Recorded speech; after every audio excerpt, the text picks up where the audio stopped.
Hello বন্ধুরা, কে কেমন আছো? আশা করি ভালো আছো, আমিও ভালো আছি। এখন বেলা বাজে 11:30। এখন থেকে আমার ব্লগটা শুরু করছি।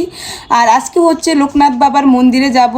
লোকনাথ বাবার মন্দিরে পুজো দিতে যাব। আর এইটা আনছি কেন সেটা আপনারা হয়তো বা বুঝতে পারেন নাই কেউ। এটা হচ্ছে লোকনাথ বাবার মন্দিরে গিয়ে অনেকে যারা মারা গেছে আগে পূর্বপুরুষদের শান্তি কামনার্থে প্রদীপ জ্বালানো হবে আজকে।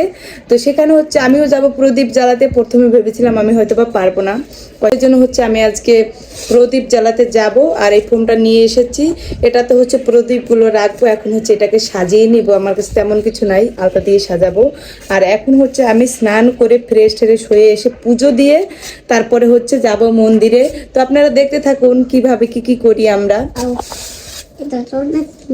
হ্যাঁ বাবা, অনেক সুন্দর। এই হচ্ছে বাবাটাও গিয়েছিল নাকি? বলো হ্যালো বন্ধুরা। হ্যালো বন্ধুরা, কেমন আছো? কেমন আছো? আমরা মন্দিরে যাব। আমরা মন্দিরে যাব। সবাই আমাদের সাথে থাকো, দেখতে থাকো। সবাই দেখতে থাকো। দেখতে থাকো। আমি ঠিক আছে বন্ধুরা, সবাই দেখতে থাকেন। আমি এখন স্নান করতে যাব। তো আজকে আমি উপোস আছি, কিন্তু উপোস করে হচ্ছে এখন স্নান করে পুজো দেব। পুজো দেওয়ার পরে হচ্ছে মন্দিরে যাব। তো সবাই দেখতে থাকো বন্ধুরা। আজকে রান্না করতেছি খুব তাড়াহুড়ো করে। এই ডাল রান্না করতেছি, এইটা হচ্ছে মাছের মাথা ভাজি করতেছি। লাল শাক দিয়ে রান্না করব। আর লাউয়ের ছোলা ভাজি করেছি। আজকে তাড়াহুড়ো করে রান্না করতে হবে, কারণ আমি এখন স্নান করে পুজো দিয়ে যাব মন্দিরে, সেই জন্য একটু তাড়াহুড়ো আছি। ফাইনালি কিন্তু বন্ধুরা আমার রান্না হয়ে গেছে। একটু আগে বাবুকে হরলিক্স দিয়েছি। আর এখানে হচ্ছে ডাল রান্না করেছি। আর মাছের মাথা দিয়ে শাক রান্না করছি, লাল শাক। এখানে হচ্ছে লাউর ছোলা ভাজি করেছি। আর এখানে হচ্ছে কালকের মাছ আছে। তো রান্নাবাটা হয়ে গেছে, এখন যাবো আমি স্নান করতে। আমি রেডি হয়ে গেছি, আর এখন হচ্ছে যাব। এই কালার শাড়িটা পরেছি। আর এখন হচ্ছে আমরা যাব, সব কিছু গুছানো হয়ে গেছে। এই এখানে সব কিছু গুছিয়ে নিয়েছি, এগুলো নিয়ে এখন হচ্ছে আমরা যাব মন্দিরে। তো সবাই দেখতে থাকেন।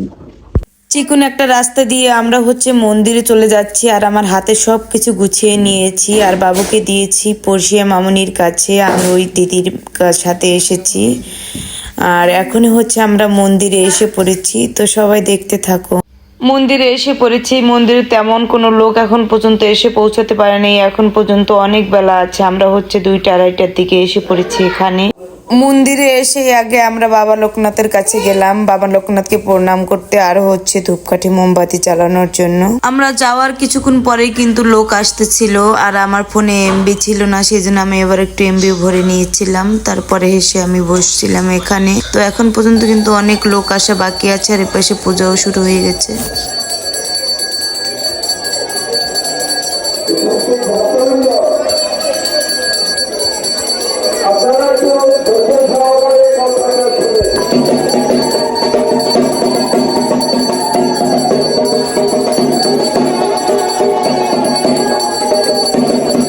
লোকনাথ বাবার পূজা শেষ হওয়ার পরপরই প্রদীপ জ্বালানোর সময় হয়ে গেছে। সবাই মিলে আমরা প্রদীপ জ্বালিয়ে প্রায় 30-35 মিনিট প্রার্থনা করেছি। তারপরে হচ্ছে এই প্রদীপগুলো আমরা জলে ভাসাবো।